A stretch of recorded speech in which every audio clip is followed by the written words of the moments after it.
Welcome to another episode of Cleaning Up the Profits, dishing the dirt on cleaning business success, where we talk with real cleaning business owners and industry experts about what it takes to make it in the competitive world of professional cleaning. Welcome to another episode of Cleaning Up the Profits, where we dish the dirt on what it takes to run a successful cleaning company. I'm your host, Melissa Homer, Chief Cleaning Officer at Microfiber Wholesale. I am a residential cleaning expert with over 20 years in the professional cleaning industry, and I get the honor of interviewing our guests. Our guests are all cleaning business owners from all walks of life and history, big businesses and small, older and new, but with one central theme, which is they all built their cleaning company from the ground up, which means the advice they're giving you today is real and hard-earned, and let's not wait for it any longer. So I'm going to introduce today's guest, Mila. I'm going to first ask you to introduce yourself to our audience. Give them your full name, your business, how long you've been in business, how many employees you've got, and a general feel for the size of your business, either through annual revenue or how many customers you serve. Help us get to know you. Hi, I'm Mila. I am the co-founder and current Chief Operating Officer here at Tidy Trojans.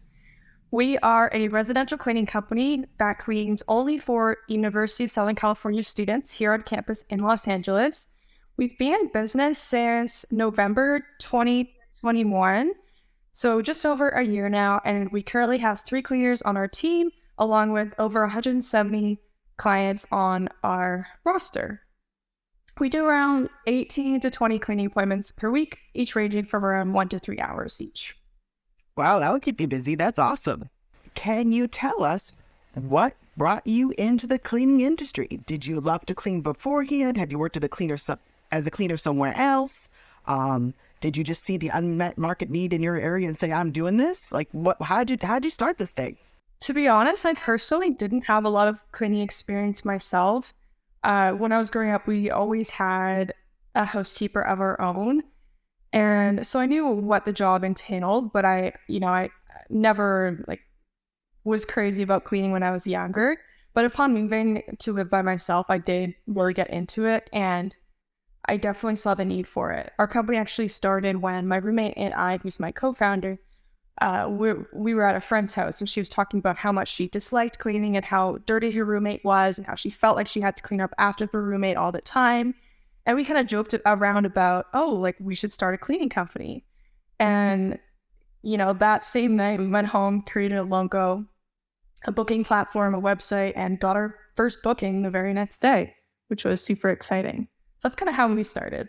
Talk about finding an open market that's underserved and going for it. That's proven you get the first clean the very next day. It's amazing.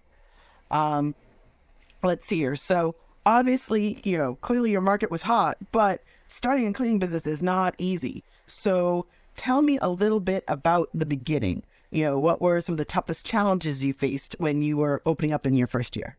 Well, we didn't actually really, I'm going to say, take off. We had a few clients, but it was tricky because we're on the school schedule, right? So we had, the end of November, we had one client, and then we had Thanksgiving, and then we had winter break. So we really didn't ramp up our business until we got featured in our school newspaper. It's called the Tidy Trojan here at USC.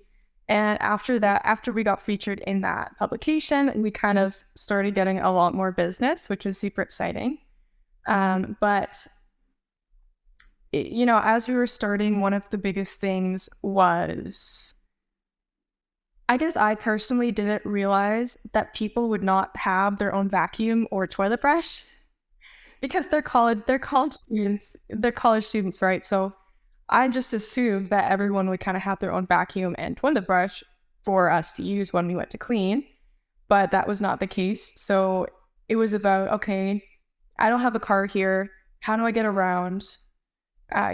We only clean for 2 miles, a 2-mile radius outside of campus, but even then, that's a long way to go if you're taking public transit or walking. So we ended up figuring out a solution. We take these grocery carts around, and we walk around and take the bus, and everything goes in there. The vacuum, the mop, all of our supplies, all of our cleaning cloths, a toilet brush.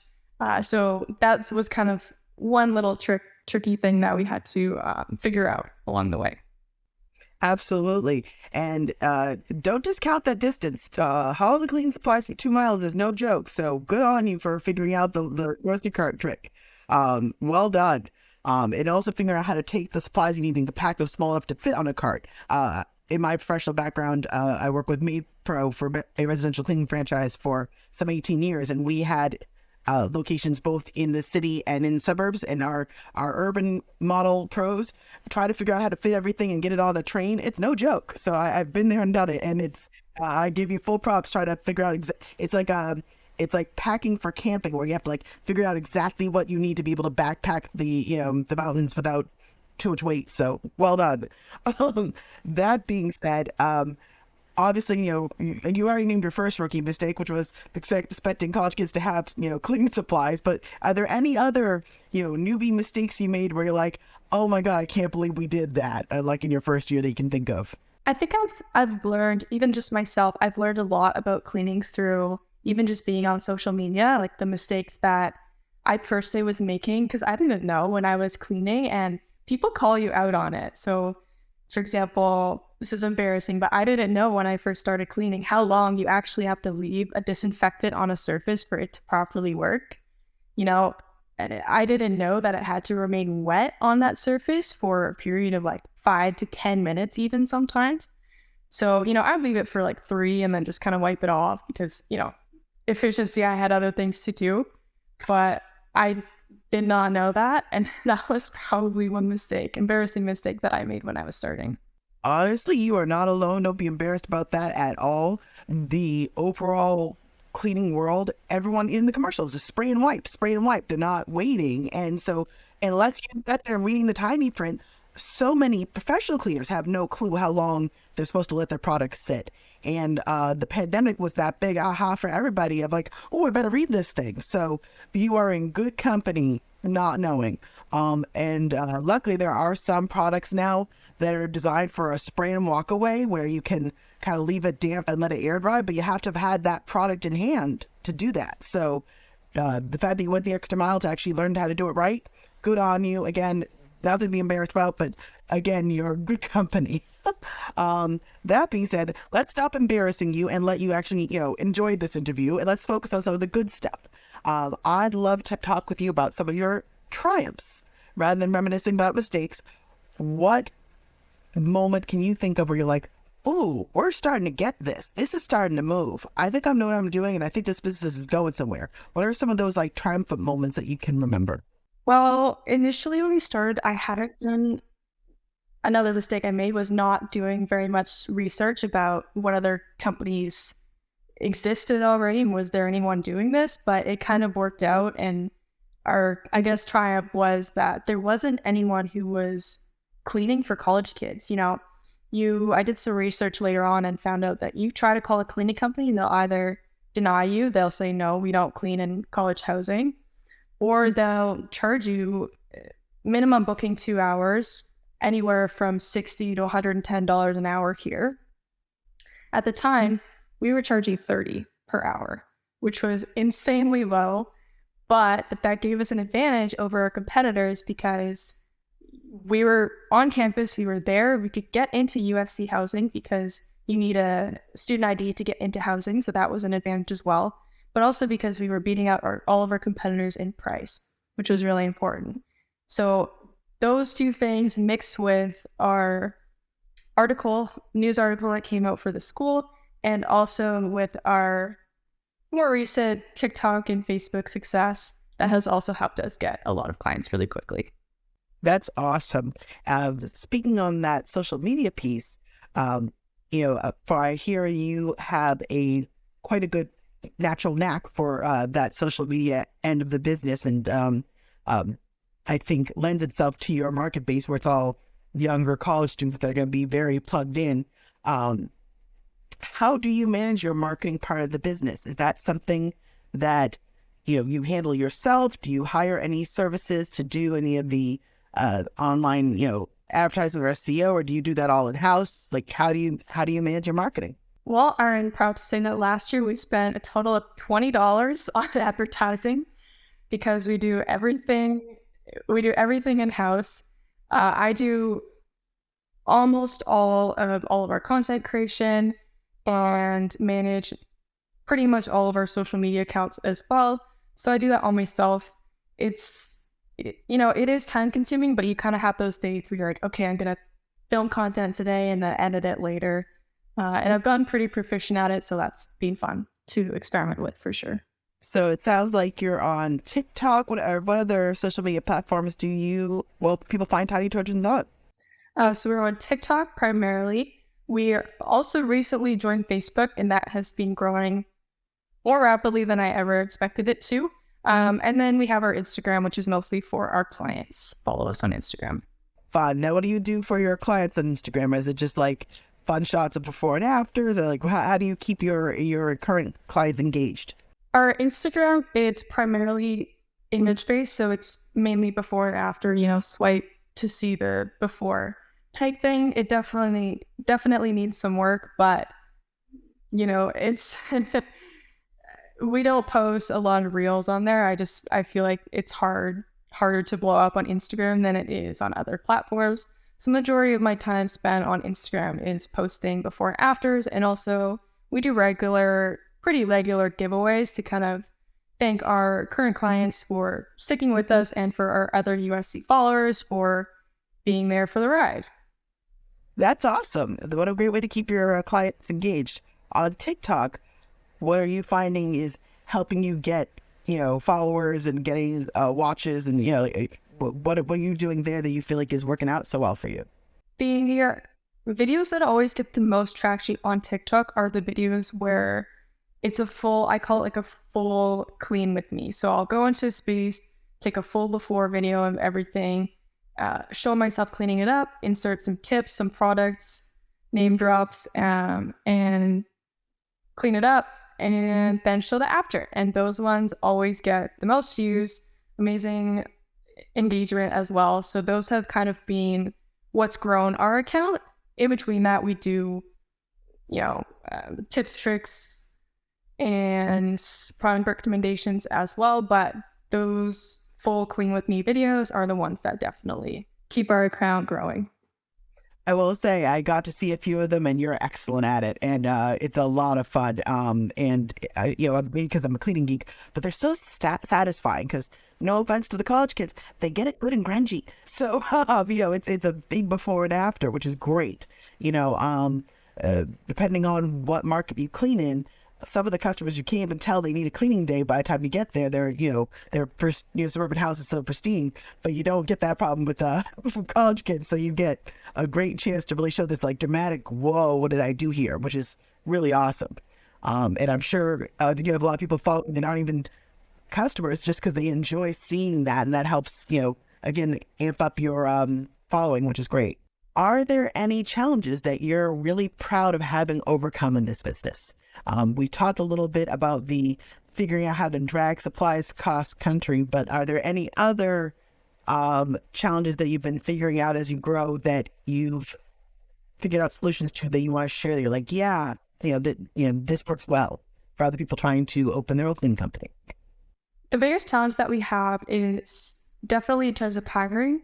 I think the cleaning industry as a whole has a very high turnover rate in terms of employees or if you're hiring contractors.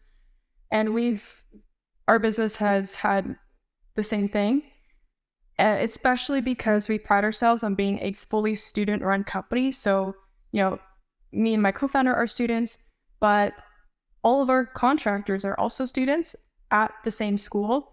And that's been hard to find because, we're college students. You can't find someone with previous cleaning experience unless it's really in their own home or unless they're working in like the back of house in a restaurant type thing. So it's been definitely challenging to not only find good talent to hire, but also retain them because, again, every semester, because we're on a semester system, people's schedules change. They might find other jobs that are more related to their intended career path. So it's definitely hard to retain people, not only just on a regular basis, but since we do go by semesters, and that's just being the biggest thing to overcome, and that we continue to have to overcome. It's so interesting how universal things are, no matter where people open their cleaning company.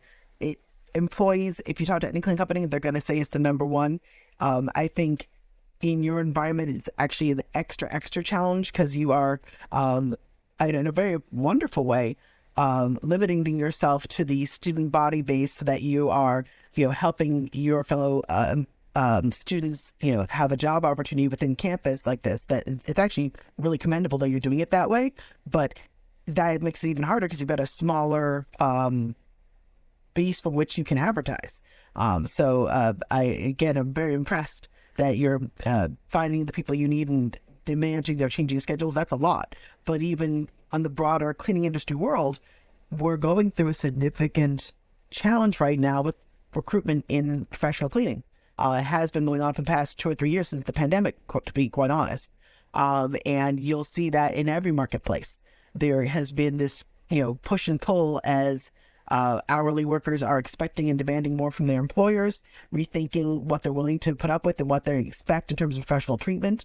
And the cleaning industry has had kind of a wake-up call, especially around the expectations during the pandemic where, they were essential workers and told, hey, we're essential. We're keeping, businesses open. We're keeping hospitals running. We're keeping people safe in their homes.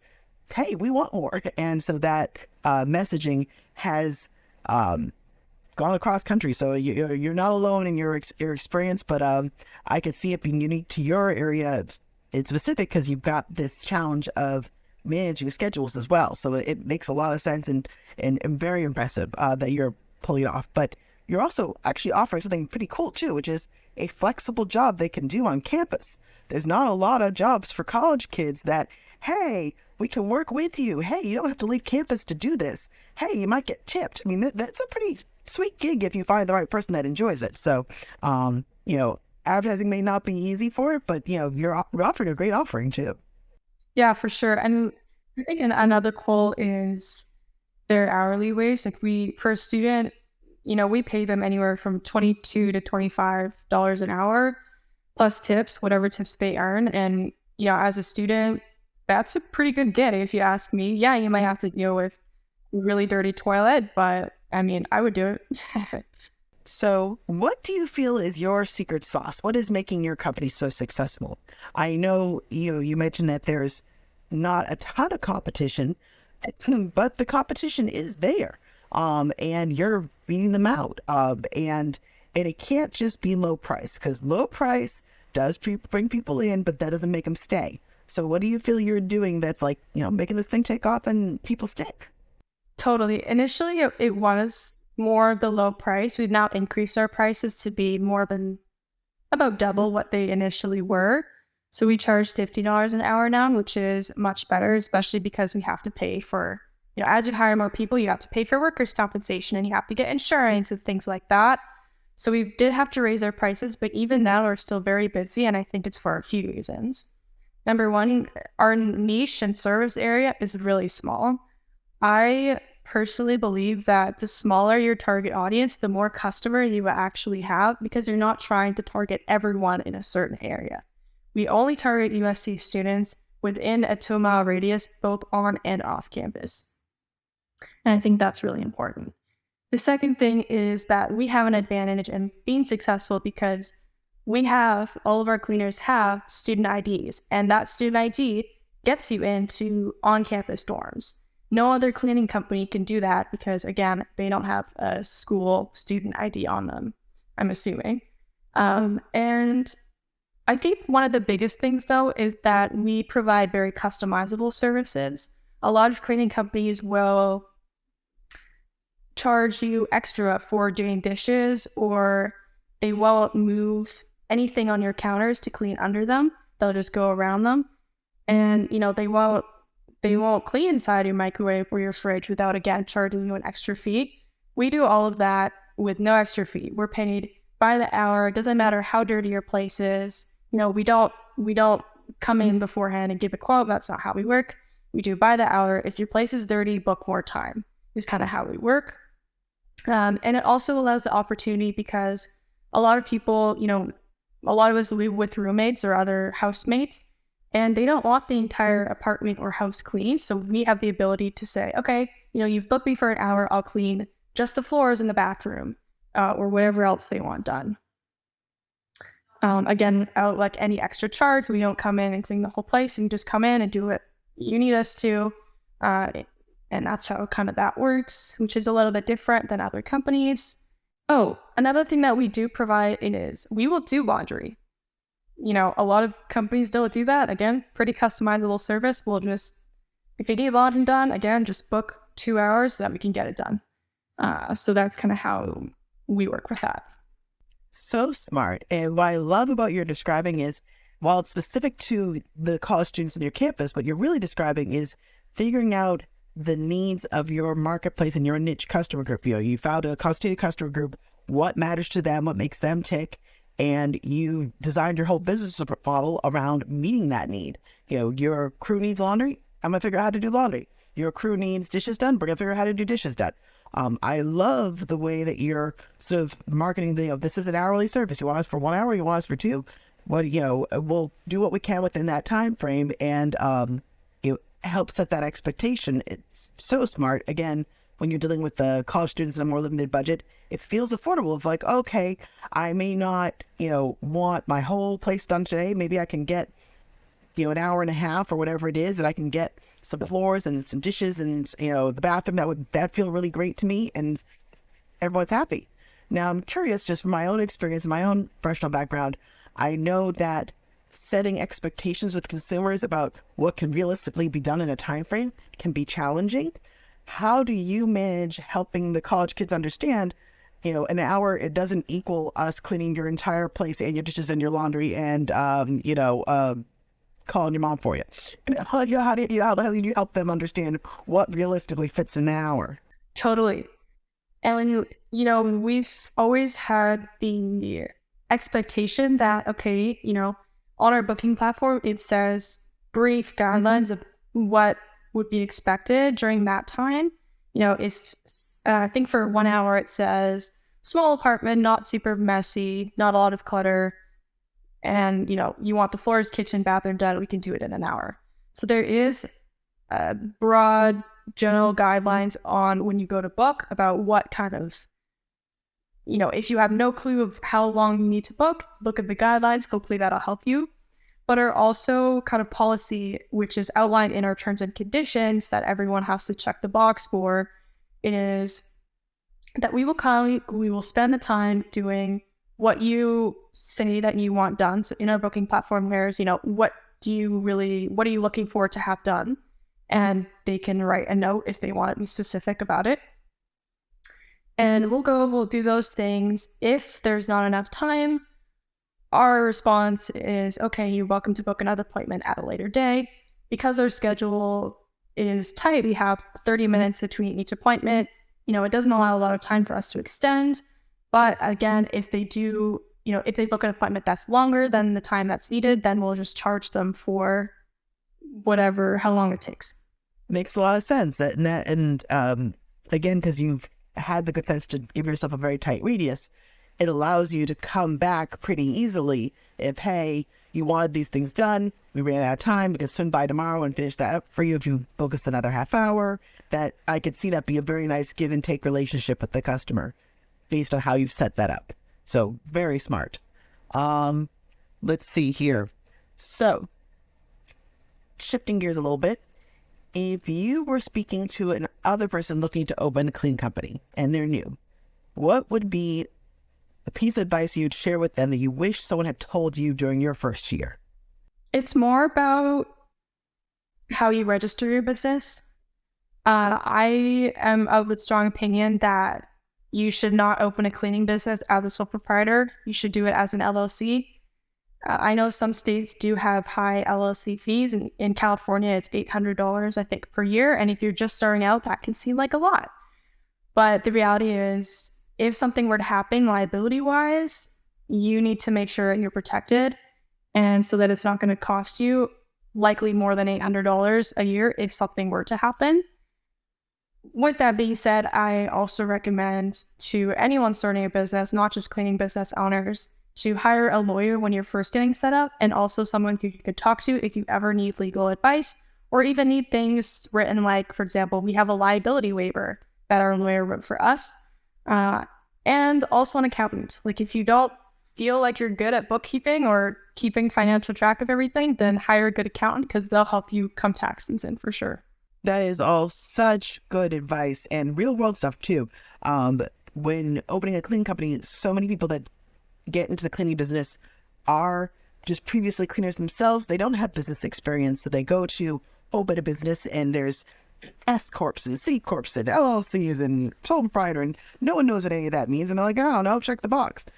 You are exactly right that sole proprietorship is the riskiest choice of all of those, because as you said, if something goes wrong, you have an employee slip and fall in the customer's house, or you damage something drastically expensive and you accidentally turn on their stove and set the house on fire. It's you as a person that's now liable, as opposed to your business that's now liable. And that's a whole different kettle of fish. And, again, do not discount the young generation. Everyone makes fun or whatever. You're smart. You figured out exactly the issue. And a lot of people in business for a longer time figure out the very hard way that, oops, I should have created a layer of separation there. So you're absolutely correct on that one. So great advice. And also great advice on the accountant. I can't tell you how many even seasoned business owners have, boxes of receipts and, P&Ls half filled out because they just won't pony up for a real accountant. I'm so thrilled that you recognize, even new into this industry, that that's just something you need to actually put the money into. And I'll shamelessly plug for some of our listeners, if you don't feel like you have it in your budget to do both the accountant and the lawyer and the this and that, you'd be surprised. Some of the payroll services out there actually provide some of those resources as part of their payroll package. So there are some like ADP and Paychecks where if you sign up for their payroll services, they have like HR lines or the employment lawyer advice line built into the service, depending what package you sign up for. If you sign up for one of those packages, it's kind of like getting some of those services half for free. You really do need the lawyer and the accountant, but if you're in the beginning stages, that's kind of a cheap way to get some of that support without having to call your real lawyer as often, because you're getting it as part of that payroll bill. So that is just a sheet for our listeners as well. If you are speaking to a seasoned business owner, someone that's been at it for a while, that's burning out, they've been fighting the fight and they feel like they're kind of stuck, is there any advice you would share to help them get back on track? Anything you'd say that you found has gotten you through some of the tough years? I think a lot of I guess anyone over 30 underestimates the value and impact that social media can make. And so for anyone who does happen to be struggling, if social media and even just starting social media accounts and channels, you haven't done that yet, I would suggest doing it. We didn't start a TikTok expecting anything to blow up. It was kind of just, here's us cleaning, let's post on the internet. But you never know what's going to go on any platform, be it TikTok, Facebook Reels, anything like that. So I would recommend seriously spending time and even money if, that's not something that you're particularly interested in. Hire someone to do it. There's lots of us young folk who love to do that. So definitely start social media channels and then work on building them. And we've gotten a lot of clients from social media for sure. That is such good advice, because as you correctly stated, a lot of people that have been in the cleaning industry for a long time, probably the over 30 crowd, you're right, may not be as social media savvy as they could or should be. They know they ought to, but, I've been, doing direct mail forever, I'll be fine. And no, you won't be fine. So, excellent advice that if your business is struggling and not seeing the growth will come if you invest in social media. And if you're not the one to do it personally, then absolutely go ahead and pay somebody. The young people, the ones you keep complaining about being lazy, they're not lazy. They're just not doing the jobs you've been hiring them for. Get them on the social media. They'll gladly do that work for you, especially if you're hiring younger cleaning staff. A lot of times they will gladly, especially if you're paying a little extra, hey, you want me to film a clean on today?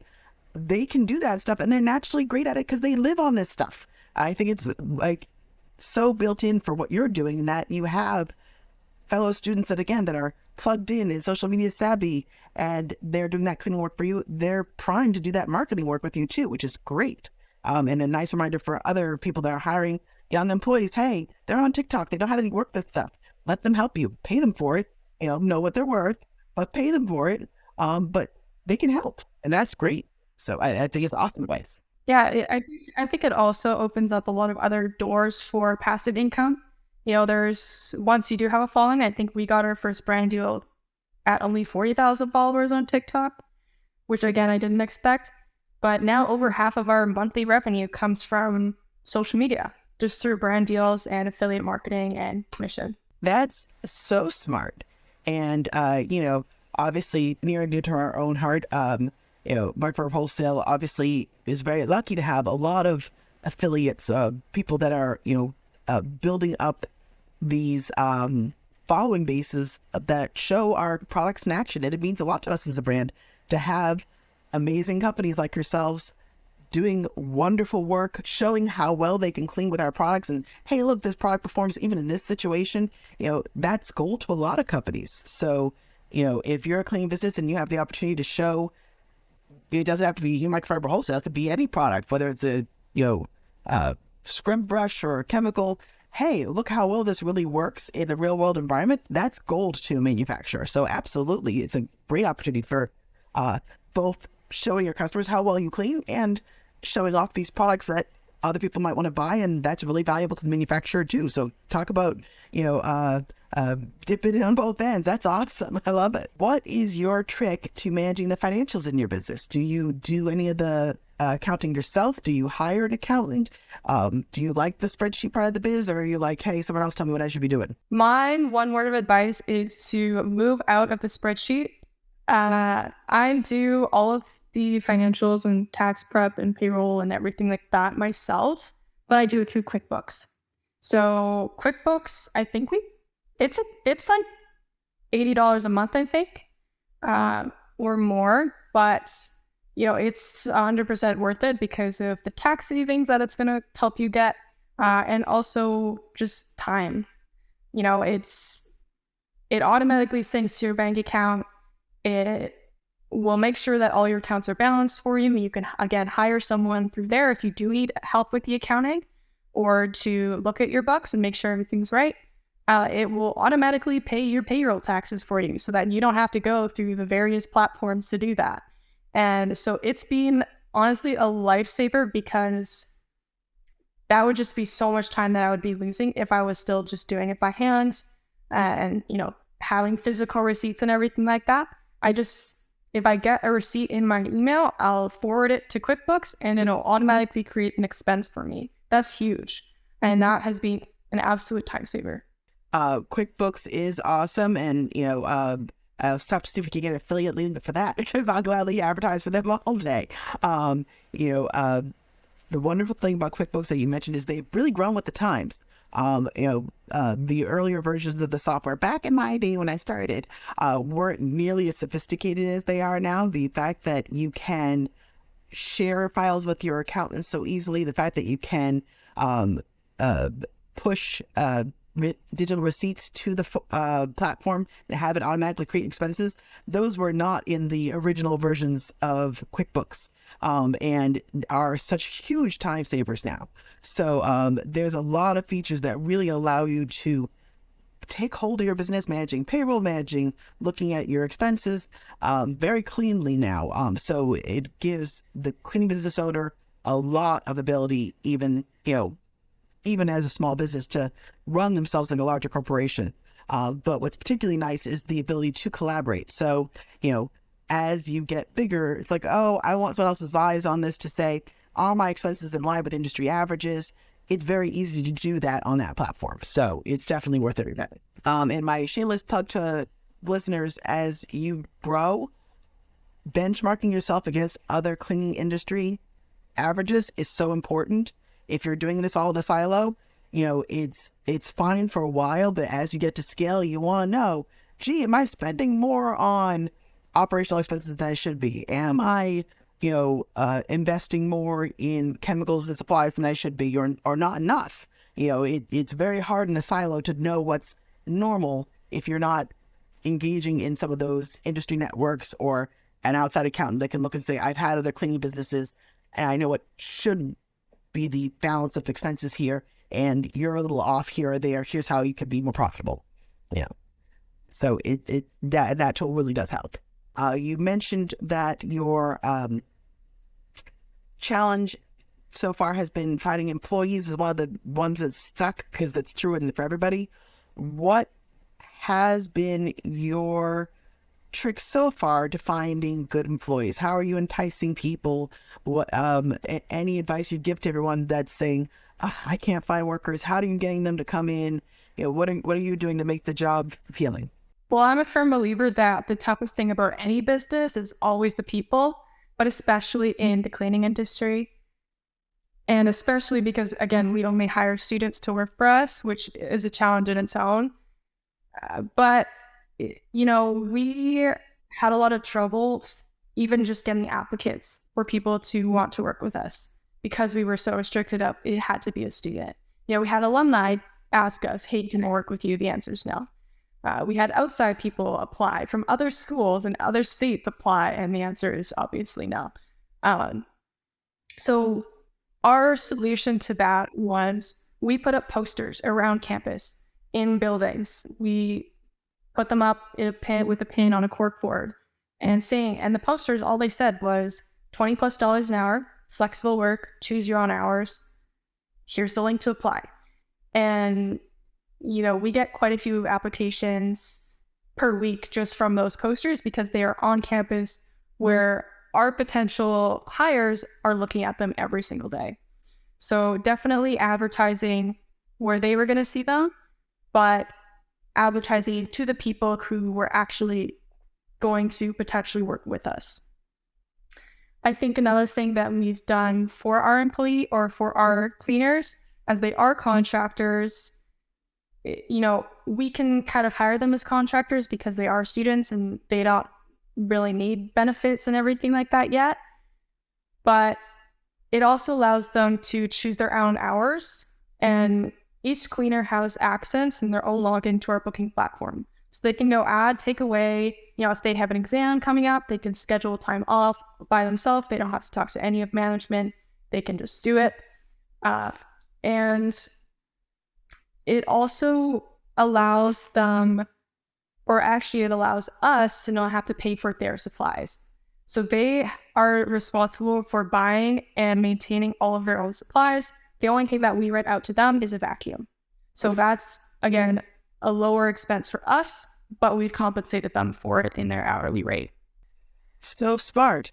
I love all of that. Just curious, what do you guys use as your booking software? We use a platform called 10 to 8, like the number 10, 2, and then the number 8.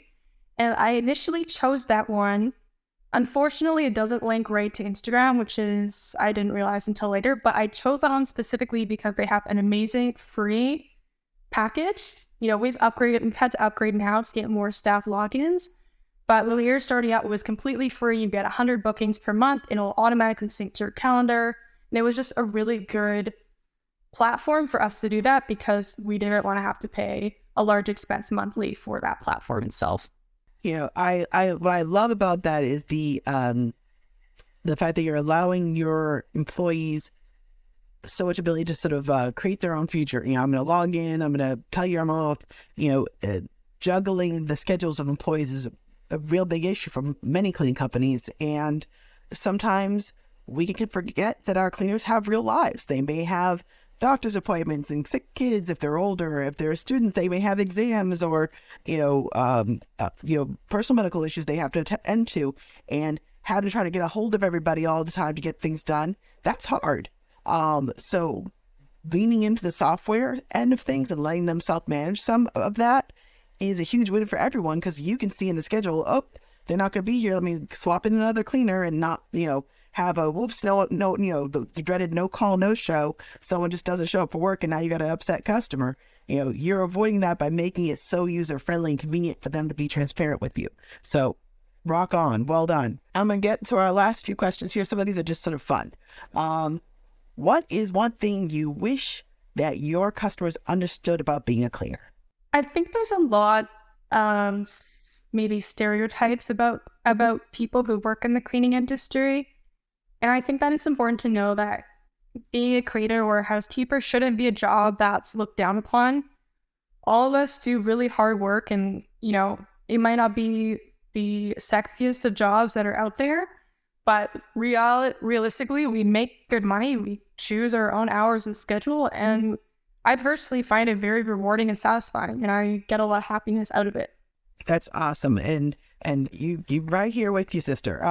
One of my biggest things in being in this cleaning industry as an expert for years is trying to promote the idea that professional cleaning, it's a tradesman's craft. It's gotten a bad rep over the years due to a lot of history, but you need to be a technical expert. You need to be a caretaker. You need to be an artisan to make a dirty space beautiful properly without damaging stuff. And people way discount it more than they should.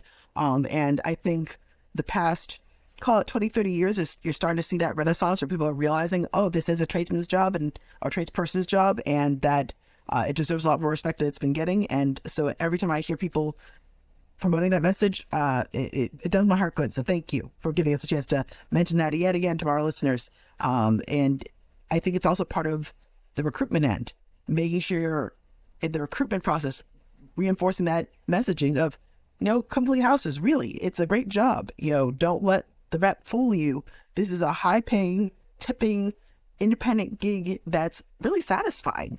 And, you know, you get to go into this space and turn it around. You know, if you're shuffling papers, what'd you do at the end of the day? You shuffled papers. But when you clean, you're like, whoa, look at the difference. I did that. It's really satisfying. You know, and people, I think, discount it because of that rep and miss out on great job opportunities. So as much as you can in that recruitment, mentioning that, it's huge. What is your favorite cleaning hack, cleaning product, cleaning trick of the trade? What's the actual cleaning process here? What's your favorite cleaning thing? Favorite cleaning products is probably Barkeeper's Friend. And that's just like chef's kiss amazing. But my favorite hack is probably in regards to cleaning toilets. I know there's been some kind of hacks on TikTok and the internet that, take a dryer sheet and dust the toilet before you go to clean. That gets expensive. My hack is to just use a piece of toilet paper and wipe the dust and, you know, hair or whatever else is on those college toilets before cleaning it. I think, you know, it's not an amazing hack, but it works, and it makes it so much easier when you do spray it down with a cleaner, so that you're not wiping dust with a liquid. It just gets messy. Absolutely. That's a great suggestion. And a great time saver too, because if it is a neglected toilet, especially the base, no one cleans the base for whatever reason. I don't know why people forget there's a bomb after the toilet, but they do. And then you get there and it's hair and it's ugh. And, you know, as soon as you wet it down, now it's all sticking, and you're trying to wipe that all up. Your rag's half full with just this nonsense from this one portion of the toilet. So wiping off with tissue paper is absolutely a brilliant hack. So don't discount that. And I love that you mentioned Barkeeper's Friend. Again, I need another affiliate link for that one.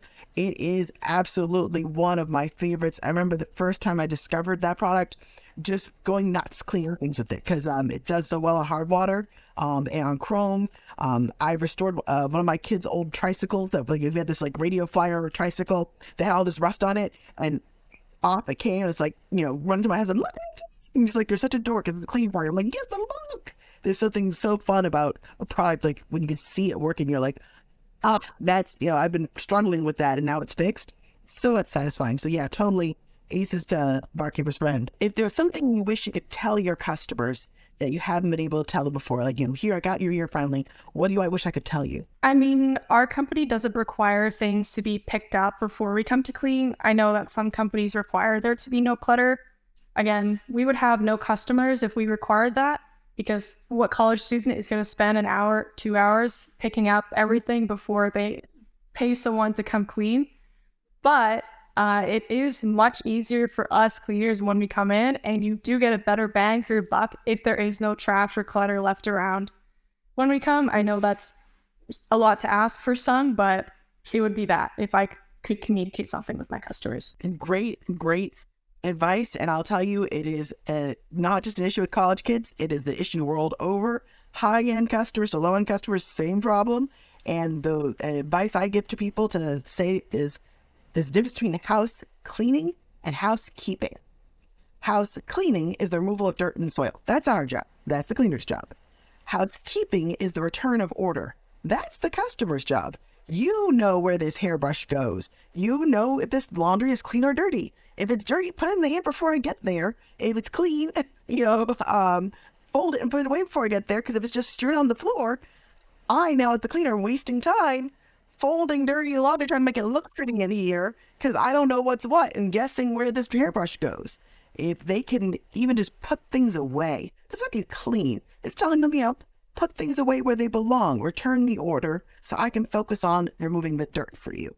And sometimes if you help people understand that difference, that can help. Thinking of over the past 50 minutes, I know you shared a lot of really great advice. Is there anything you were hoping to get on here today and share with our listeners that you haven't gotten to mention yet? Some advice you'd really underline and say, this is something I've learned that's important to me that I want to make sure I get out there to other cleaning companies trying to make it in this biz. I think one of the biggest things that I've noticed working in this industry is the ability to create change in someone's life just from helping them with their space. That can go both ways. I've worked with a lot of people who have previously faced judgment from other cleaners coming in about the state of their home. So if you are running a cleaning company, try to hire people that you know aren't going to go into someone's space, make them feel bad about how it looks, or even just, microaggressive remarks about the state of someone's home. I think that can really have a long-lasting impact on the future of that person, but also in their future ability to ask for help. With that being said, you do have that ability to make a difference in someone's lives. I've had a few clients who were struggling with their mental health and be able to go into their space, help them clean it up, respectful of the fact that they reached out to ask for help and make that change. Just being able to do that for someone else is really rewarding and can make an impact on both your life as the cleaner, but greatly on theirs as well. What a perfect message to end on. I'm so glad you brought that up because it's so true. Nothing makes me angrier than when, someone finally reaches out for help and they get their hand slapped. I mean, that's already the hardest part is asking out for help. And then you're going to sit there, making snide comments about the state of the space or any of that stuff. Oh, that drives you bonkers. Especially as a cleaner, that's literally your job security. Thank you, client, for drowning in filth right now. Yay, awesome. Like, that's a good thing. How, being able to rescue people from their filth is our job. And, then making them feel confident and comfortable admitting everybody's dirty. I don't care how fancy you are. Everybody's dirty. Everyone makes a mess. And everyone needs help cleaning it. Cleaning is one of the oldest professions for a reason. It's always been necessary. So this whole idea of I'm supposed to be perfectly pristine and the cleaning ladies are supposed to wipe around and float out of there, that's not real life. And we make people feel bad about it and it's not right. And I love that you're communicating that to your staff because it comes from top down. And I'll tell you that's why your staff is excelling at it is because of you. And I want you to take pride in that because there's a lot of cleaning company owners that talk just as much smack at their employees. And they'll say, oh, Mrs. So-and-so's house, she's so filthy, and they get that language from head honcho, and it trickles right down into when they're in the customer's home because that you created that culture of disrespect for your client. If you create that culture of compassion, of, hey, this person is struggling with mental health, we don't know what's going on. Even if they're not going to say it, we can just presume. We're always going to presume good intentions. We're going to presume this person would love to be in a clean space, but for whatever reason, they can't right now. And that's why they reached out to us.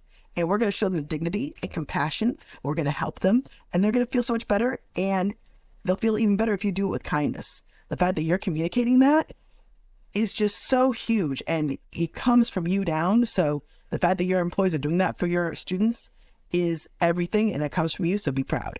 And I wish more companies did it.